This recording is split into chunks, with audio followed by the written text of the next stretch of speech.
And please welcome the Sussex side, led by Chris Adams.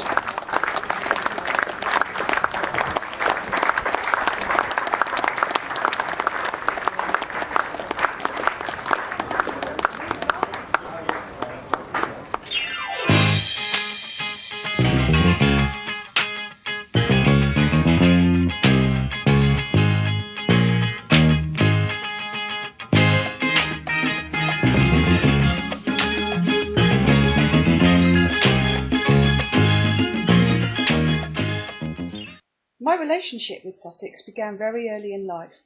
I was not even born when I made my first visit to Hove, so it's fair to say that my own sense of identity has been influenced by my relationship with the club.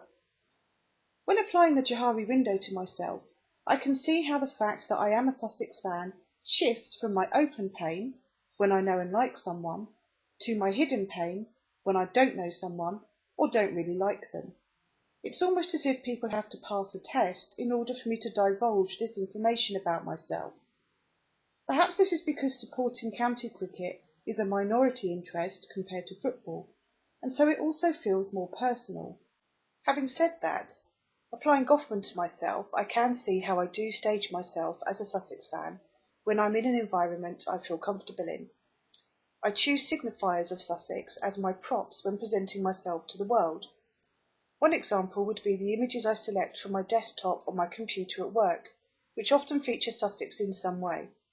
Another example is my choice of ringtone for my mobile phone, which you can hear now.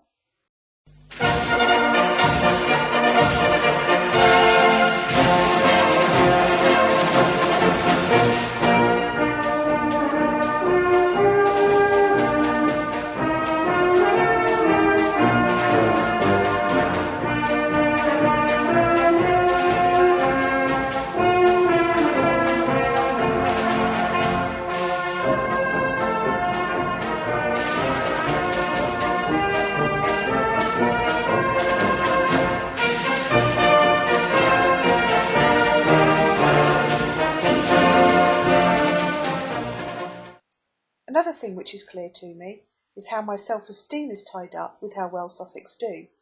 When we do well, I feel a part of that success. I feel good about myself. Again,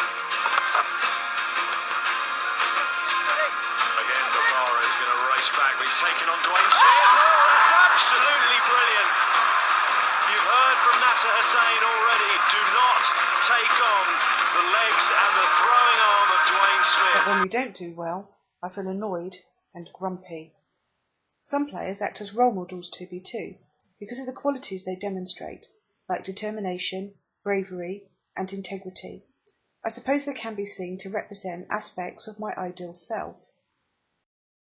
As I've already said, supporting Sussex is not a mainstream cultural activity. We have formed our own subcultural group. It's not like supporting Arsenal, which I also do, who are always in the news and on TV. The audience for county cricket is tiny in comparison, and Sussex are one of the smallest and poorest clubs. It takes much more effort to support Sussex than it does to support Arsenal. That effort is an investment, and it intensifies the relationship the fans have with the club. It makes us feel part of the club and helps to create a sense of cohesion for us as a group. The effort we invest also means we experience the rewards more intensely too. The fact that the fan base is smaller means we have a more clearly defined group identity. The familiarity and shared goals create social relationships.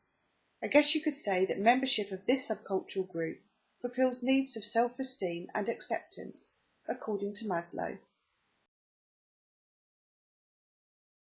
Everyone is giving it their utmost on the field.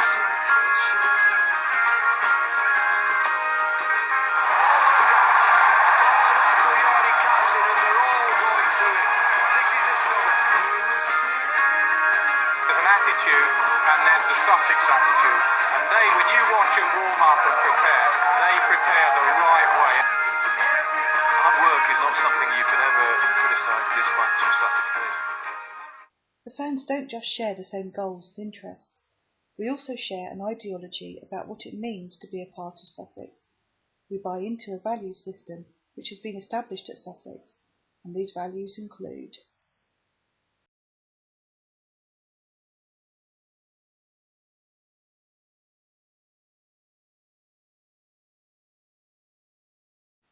As well as these values, there are other, more informal attitudes which Sussex supporters share.